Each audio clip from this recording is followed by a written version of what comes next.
What's going on there, guys? My name is Matt, or Chewy as most of you will know me as, and welcome back to another Microsoft Flight Simulator video. Today we are in Toronto Pearson, which is Charlie Yankee Yankee Zulu, and we're going to take the quick 50-minute flight down to New York JF Kennedy, KJFK. We're doing a full flight, hopefully our first full flight in the Boeing 747-8. I've already recorded a video in this aircraft and had some trouble with the autopilot and auto throttle systems. And even though there are bugs with this aircraft, there was definitely user error. And so on today's video, I thought let's try and not do as much of a quick and dirty startup to try and get in the air in 10 minutes. Let's spend a little bit more time making sure that I'm not making as many mistakes as I was in that first video. I've already done the flight plan. With the current state of the FMC in the 747-8, I feel that it's a lot easier and a lot better to completely plan your route in the flight planning screen on the world map and visualize it there and just leave it in the FMC and then not touch it. Taking directs and changing waypoints and things in the FMC is a real struggle right now. And so a lot of people have been asking me whether they think this aircraft is VATSIM ready, and at this current point in time, in this preview build, pre-release, I don't believe it's anywhere near VATSIM ready, but hopefully we can have some fun with it today. Let's jump in. I've set up some custom views in the aircraft now, so we've got like a nice captain's view, I've got a pedestal view, CDU view, and then an overhead view and my typical GoPro view as well. So a couple of custom views set in place now. As you can see, we're on the ground cold and dark.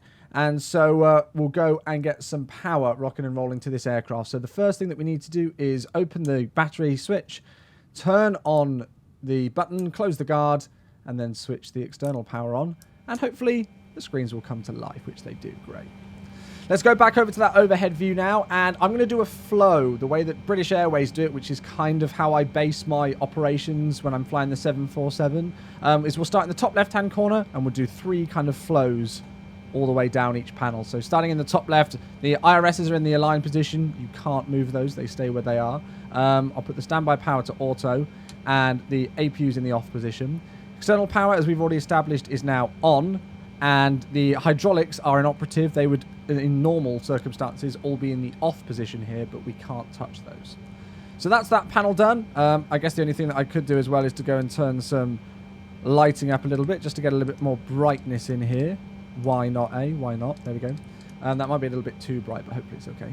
Let's just turn the overhead down just a tad. There we go. So middle panel, starting at the top, emergency exit lights are armed. Nothing we need to touch here. Don't need to touch any of this. Don't need the starter switches at the moment. On the fuel panel, the crossfeeds are open. We'll leave them like that. We don't need to touch anything else right now. I'll leave the anti-ice for now. There's been a lot of discussion about anti-ice and the icing model in this aircraft. Window heats, just press once to put them both on by the looks of things. And we don't need any of these lights on down the bottom here. Top right, move our way down. Your dampers are on, that's fine. Upper and lower recirc fans are on. We don't need to touch any of that. And the packs are all on, and they're inoperative. We can't do anything with those anyway. We would, of course, turn at least 2 of those off for engine start under normal circumstances. Nav light can go on now to indicate to the people on the ground that we've got power to the aircraft. And for now, we've finished with the overhead. Next, we'll move across to the EFIS panel. And we'll switch the baro, the minimums to baro. We're in North America today, so we'll stay on inches. And the VOR needles are up, so that's absolutely fine on there. Traffic should be displayed, although I'm not flying with any today. And then we can bring out the range on the navigation display, the ND.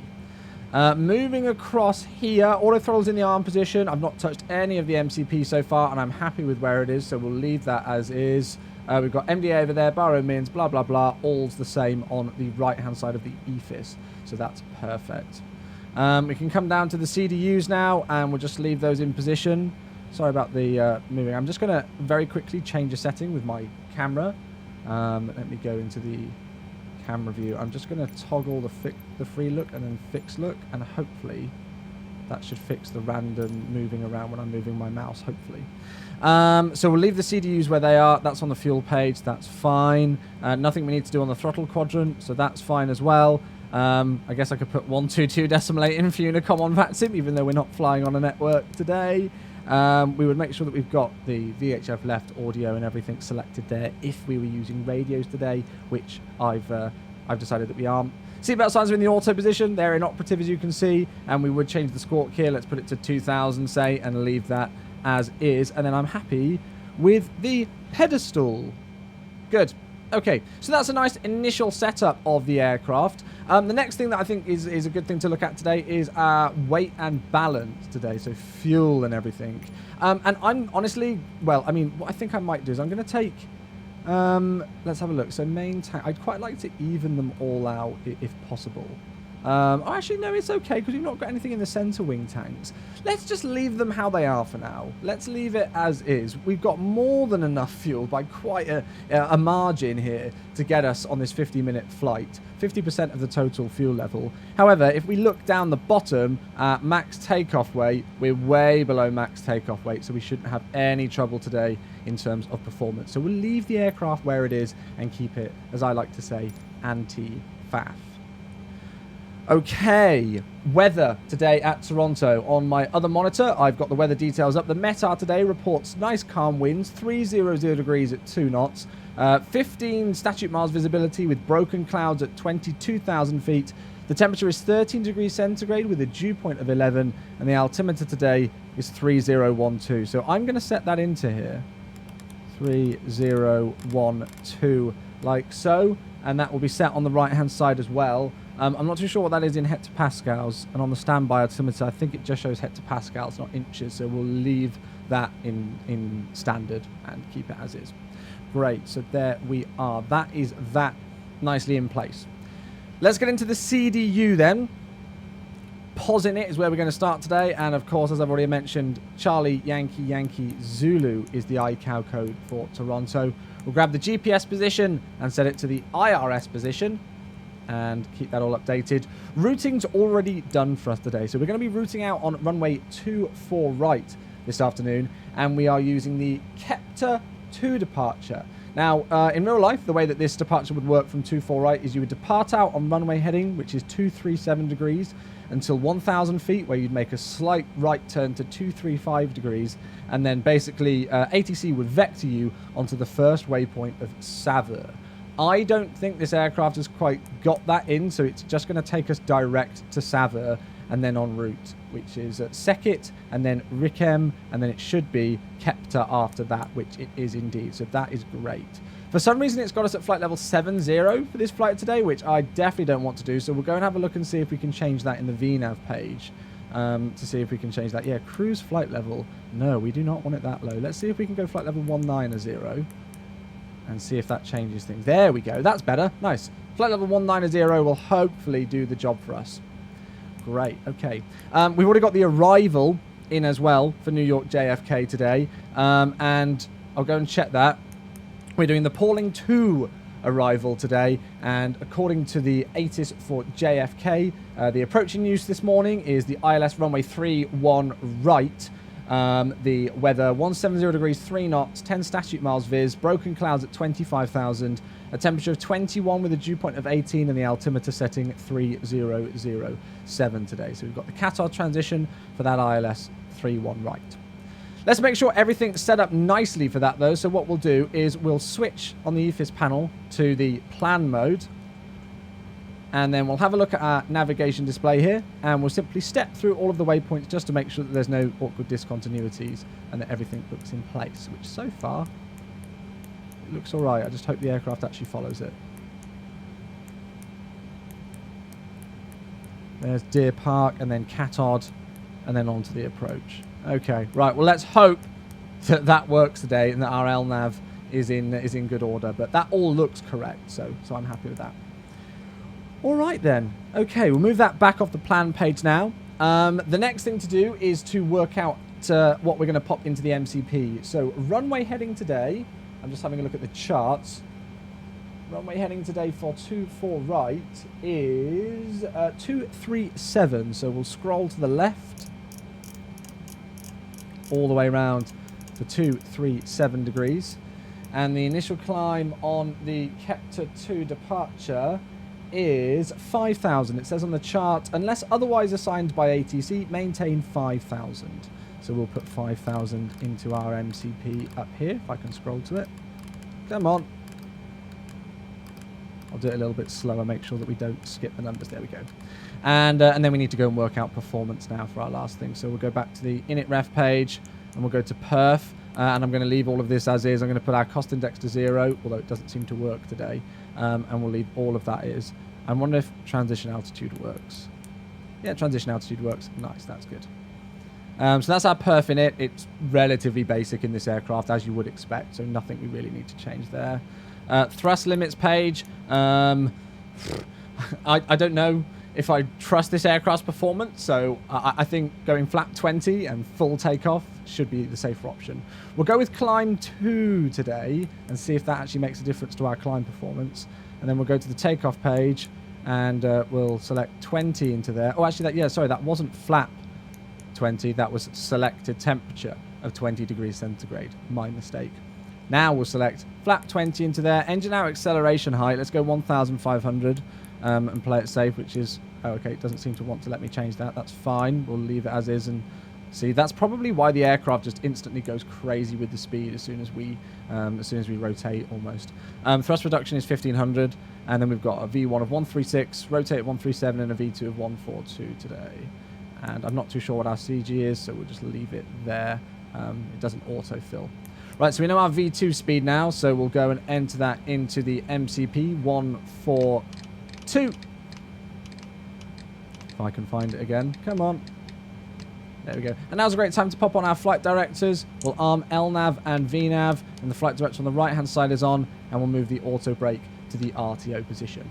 Great stuff. We are almost ready for pushback. Next job for us is to start up the APU. So we'll move back to the overhead panel. Sorry about the views.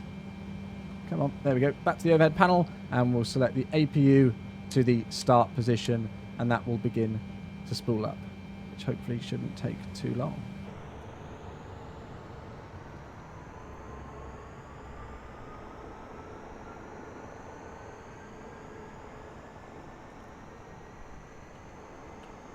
Great. So that's doing its thing.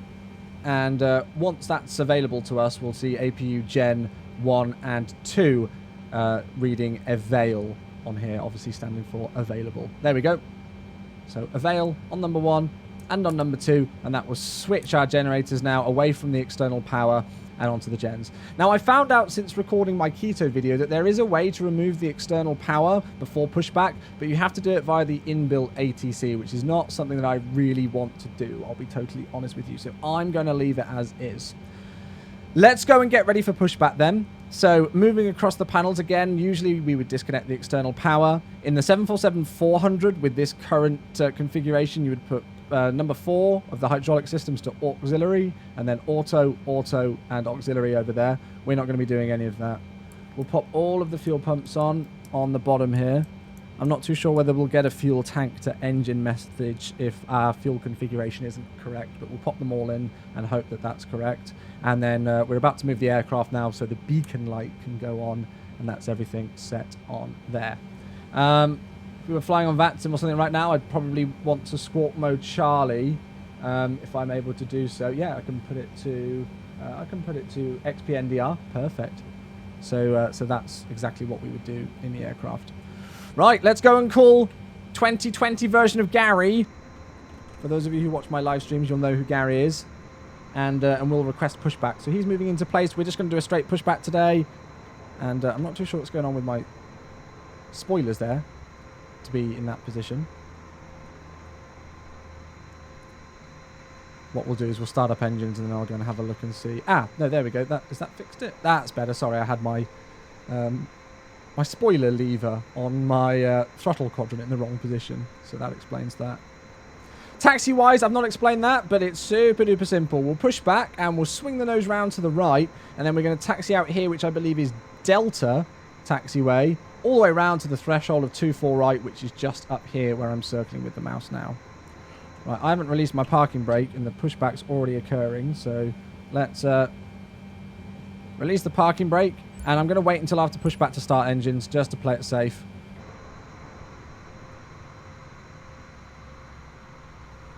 And so will just give us some nice clearance away from the terminal building. I'll tell you what, let's start engine 3 and 4 now. Let's do it, shall we? Right, so starting number 3 and number 4. And we should go to the engine page. And then we'll pop in the fuel for engine number 3 and 4 as well. Sorry about the views switching like that. I think the end key on my keyboard is, well, coming to an end, ironically. Which is what I use to switch back to the outside view in this sim. Maybe I need to rebind that. That would be a constructive thing to do with your time, wouldn't it, Chew?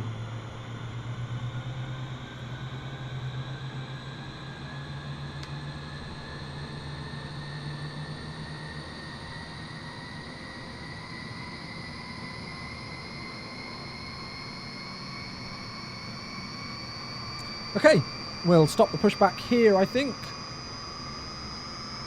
Happy with that one. And then head back into the flight deck, and we will set the parking brake. And it sounded like I heard starter cutout on those 2 engines there by the looks of things. So they've stabilised.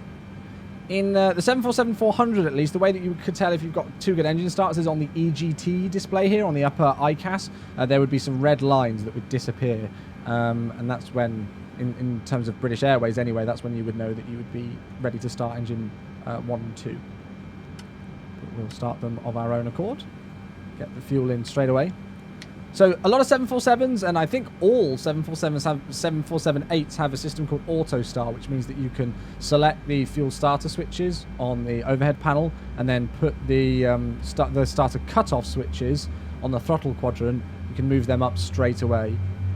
And so you wouldn't always see this running text here as soon as you start the engines. They would only show, again, once you've got a safe engine start. But all the figures are rising nicely.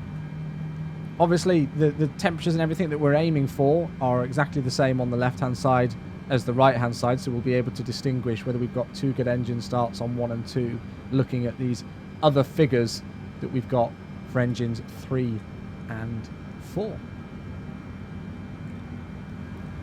Gary's moved out of the way now. Thank you very much for the pushback, Gary. Much appreciated, sir.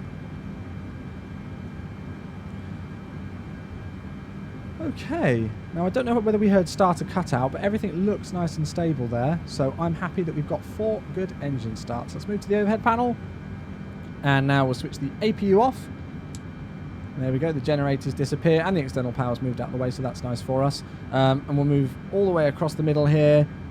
And there's nothing else we need to do on the overhead now. We would turn the packs back on in the real aircraft, but we don't need to do that today. It's not modelled in this default aircraft. We're going to select some flat now. Let me just make sure that I've got the correct things set on my throttle quadrant. So we're going flat 20 for departure now. And we could do a flight control check as well. So we'll go and do that whilst we're waiting for the flaps to move down. Let me just get myself in position in my chair here. My rudder pedals are a little bit wonky. I need to have a look at those. Oh my god, that's aggressive. Perfect. Right, okay. We don't need that engine page anymore. Oh, it doesn't seem if you click on it you can get away with it, so we'll just leave it as is. Flaps are coming down. All's looking good. Let's get taxiing. So taxi light on. We'll release the parking brake. And then we'll make that taxi routing that I've already described. If I zoom in here, we might be able to see it on the navigation display, which is really cool that that's actually modelled. So we can see exactly where we need to taxi from that.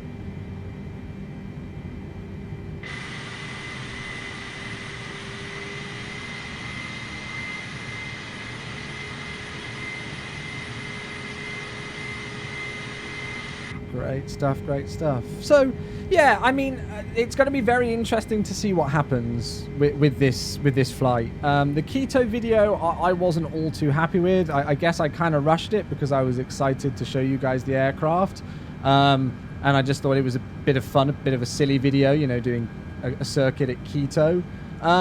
So, you know, judging from the comment section, it did seem like people really enjoyed that video. However, you know, there were a few people nitpicking on my autopilot management, which I think is totally fair enough. I by no means claim to be an expert or anything. And, you know, a good pilot should never stop learning, I guess, right? So All the feedback's appreciated, even if it is negative feedback, but, you know, put in a constructive way.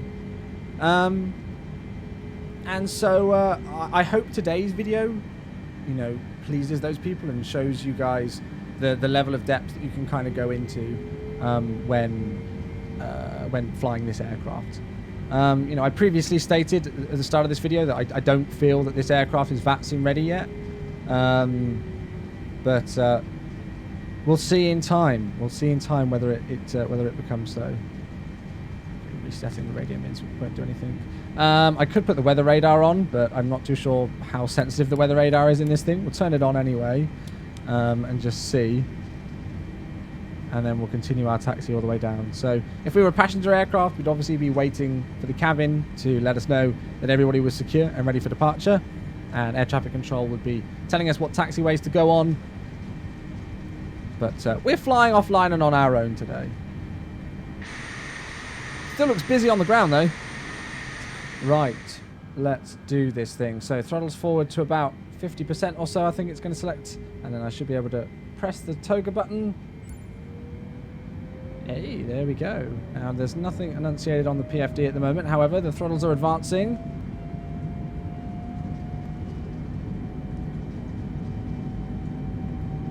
And we'll wait for thrust to be set. Airspeed's alive, which is good. Thrust is still rising and not set. They're already through 80 knots. I haven't done trim, so I've just got to be careful of that. The aircraft is already wanting to take off. That's probably due to trim, and my FPS has just dropped. And there's rotate. Okay, nice and steadily. Let's keep that going. Flight director's dropped through the floor. That's fine. We'll do it ourselves. Positive rate. Gear up. Oh, look at that! Look at that view. That is ridiculous. Okay, Chewie, fly the aircraft. Fly the aircraft. Right, so the VNav is wanting me to put the aircraft through the floor, as you can see. Look at the flight director on the primary flight display there. If I can get the view sorted out. The view system is still very clanky in this sim. It's got the lateral path nicely, but the flight director for the vertical path is all over the place.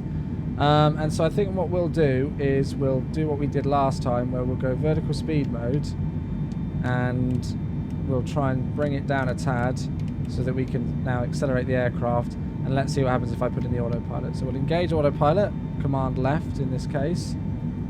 Oh my god, the view system is so clanky sometimes. And we're accelerating very, very, very fast, so I'm going to take all the flaps up straight away, which is something I really wouldn't usually do. And we'll keep it at about 250 knots. Let's go and increase that altitude now. And then hopefully we should start to make the left turn here towards Suva. There we go. That's working nicely. Okay, that's good. That's good. That's good. Now I wonder... I'm really scared to press VNav or flight level change. Look at the nose. We'll see if it sorts itself out. But it just drops to the floor, and then it should rise again. It just struggles with pitch and power. However, even though it's descending us at 1,700 feet per minute, hopefully it will sort itself out. It's interesting to try it actually and see it in its current state. Again, you know, just as a word of warning, this is a preview build. This is by no means final. And I mean, yeah, you can see it's really struggling with that. The speed's gone through the roof, even though we've got the auto throttle engaged, and that's doing its own thing. It's really struggling to work out what it's going to do in terms of altitude here. I think there might be altitude restrictions, which is also potentially holding it. And there's no way of getting rid of those. So I think the only way that we can do this now is to manually select VS. Now, there's no actual altitude restrictions on the SID whatsoever, so anything that's programmed into the FMC for altitude restrictions is not correct on the real-world charts, just as a note of warning. But we'll select 2,500 feet per minute. We're climbing nicely. LNAV's all looking good. It's a lovely morning in Toronto, so I guess we can't complain too much, can we, folks? Okay, as you can see, we're about to reach 10,000 feet now, and at 10,000 feet we want to turn off all the landing lights. We could have turned them off earlier, but 10,000 feet is usually the place that you want to get them off. And we can start to increase our speed as well. So we'll set the auto throttle. Let's go at about 280 knots. Let's leave it there for the moment. Now, Part of me is tempted to try flight level change, but it's so aggressive in this aircraft, I'm not too sure at the moment. So we'll just let the aircraft do its own thing. It seems to be quite happy in vertical speed right now, and so I'm quite happy leaving it in vertical speed. We're also going to be taking ourselves through transition altitude today, which in North America is 18,000 feet, and so we can set standard on the altimeters, and that moves us back there. Great stuff. Okay. So we've reached 280 knots. Now we're going to test it. Let's see what happens if I turn, I like to call it flitch, flight level change. Let's see what happens. If I turn flight level change on, what happens with the altitude window? The altitude window goes down to 0,000 feet, and the aircraft pitches down like so. So yeah, we don't want to do that. We don't want to do that. Let's go back to where we were. I'm not too sure why the window is showing 0 feet there. It might just be a case of us having to do vertical speed the whole way and then selecting altitude hold, because I don't think VNAV's going to do it either. But hey, at least vertical speed seems to be working nicely. It's holding 280 knots. We could probably climb a little bit faster than this, so I could probably bring that vertical speed a little bit, further up. But I'm quite happy with where we are right now. We're in no rush. And I would also go and release the seatbelt signs now if we were able to, but not modeled in this aircraft. Let's go and be a good pilot. A good tip if you are new to flying Boeing aircraft, or in aircraft in general, is to try and always keep your heading bug on your mode control panel, the MCP, lined up with where it shows on your navigation display here. Why? Because at the moment we're letting the CDU control the lateral path of the aircraft in LNAV, lateral navigation. However, if something was to go wrong with the aircraft, or if we were flying online or with ATC and they asked us to turn on to a particular heading, it would be very difficult for us, and it would take more time than needed to keep having to scroll to try and find our current heading or one that's close to where we are. So always a good idea in the Boeing aircraft, whenever you make a turn, just keep that heading bug nice and lined up. You can see here we've got the magenta shapes and then the white diamond above it. Always try and keep those centered if you can do. But at the moment, we're climbing nicely. Everything's fine on the flight director. It's a nice, smooth flight so far. And we're rocking and rolling and enjoying the sun on our way to JFK.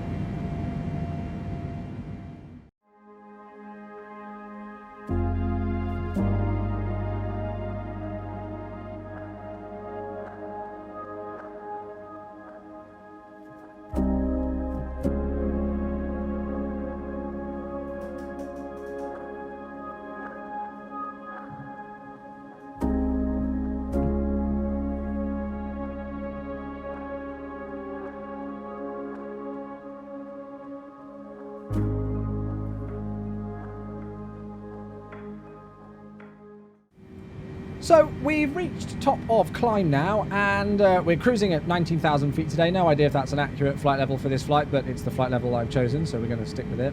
We'll go to the prog page, which doesn't exist in this aircraft, which is rather annoying because the prog page is very useful, tells us some great information about the flight. We would use it now in this instant to kind of see how far we are away from top of descent, but because right now I haven't calculated how far away we are from top of descent manually, I'm going to do everything now and get things in place already if I can do for the approach. So we've already programmed in the arrival. You guys saw that at the start of the screen. What we'll go and do is then go and have a look at the approach speeds, which at the moment are completely and utterly balked. One of the reasons why I would like to see what the on the prog page is so that we could kind of work out how we're going to be doing with fuel on landing and what kind of speeds we're going to be expecting. If I head up to the fuel page today, it doesn't really give us much about landing weights or anything whatsoever, which is a little bit annoying. And I can't really see our zero fuel weight as well. I guess we could have our empty weight and then add on the amount of fuel that we've got on top and do it that way, couldn't we? I think today for runway 31 right, we'll probably play it relatively safe. The runway length is 3,000 meters, so we'll play it safe, I think, and we'll select flap 30. Now it says flap 30 with a VREF speed of 169, which I can assure you is absolutely ridiculous for a 747-8. It would certainly not be anywhere near that figure. And 191 for a flap 25 VREF is also pretty crazy. So yeah, I'm not too sure what's happened there. Auto brake setting, we'll select auto brake level 3 today. I think that should be fine for us as is. And then we could go to the VNAV page and have a look here. Let's see, the descent forecast page doesn't work. That's no problem whatsoever. We have got a speed restriction of 240 knots at 10,000 feet, which is fine as well. We'll just leave that as is. I've had a look at the METAR report and the ATIS at John F. Kennedy. Again, relatively similar. The wind's now 50 degrees 3 knots, so nice and calm. 10 statute miles viz with scattered clouds at 10,000, broken clouds at 2,500. Temperature of 21 with a dew point of 18 and the altimeter 3008. So I wonder if I can put that in on standby here. No, you can't. Okay, cool. So in the real 747, you'd be able to manipulate the barometric pressure knob here, and below standard, it would show in white text the selected one. So when you switch away from standard, you can just go straight to that altimeter setting that you've put, but we can't do that today. I'll also have a look at the charts for the ILS approach runway 31 right today, and the minima for the approach are a nice simple 212. But I don't think we can do that either. Can we do it with radio? Okay, for some reason for me at the moment, it's not letting me select a minima on here as well. But it's about 200 radio. No concerns about terrain into New York. The weather looks nice. Should be a nice clear day to get some good views of New York City as we approach. But for now, that's all I really think that I need to do at this exact moment in time. We'll come back into the aircraft in a little bit and have a look at calculating our descent point. So I'm just having a little bit of a fiddle around because I guess I didn't really notice the scale of how long this flight actually was, and I was trying to just think, oh, flight level 190 should be a nice easy one. We're in a 747, it's not going to take us that long to get there. And even though it won't take us that long to get there, flight level 190 is evidently way too low for this flight. Not that it really matters when I'm flying offline or anything, but I'm trying to now increase our altitude on the MCP, and it just does not like it. If I come down to the CDU, go to the VNAV page, I've now selected flight level 250 as our cruising altitude. However, when I have a look at the MCP here, I've now got 250 selected in the MCP altitude window. If I go flight level change, it just holds alt. It will go speed and alt and just stick at flight level 190, and you can see here it shows 190 on the PFD. If I try to go into vertical speed mode, vertical speed is showing on the MCP there, but the window doesn't open and I can't change it at all, and it's still got alt selected in green there. And so I'm not too sure how I can change that. I'm not too sure how I can then go into the aircraft and not have flight level 190 in magenta there. I don't know whether I need to go into the legs page and change anything or quite what. So yeah, on a side note, I'm well aware that this is still a default aircraft and it's still got some things that need to be worked on and everything like that, but I'm just pointing out a couple of things that I'm finding as I fly it more. And yes, apologies for cruising at such a low altitude on this flight. That's a mistake on my behalf, but we'll chill at flight level 190 and I'll come back in a little bit as we calculate our descent point.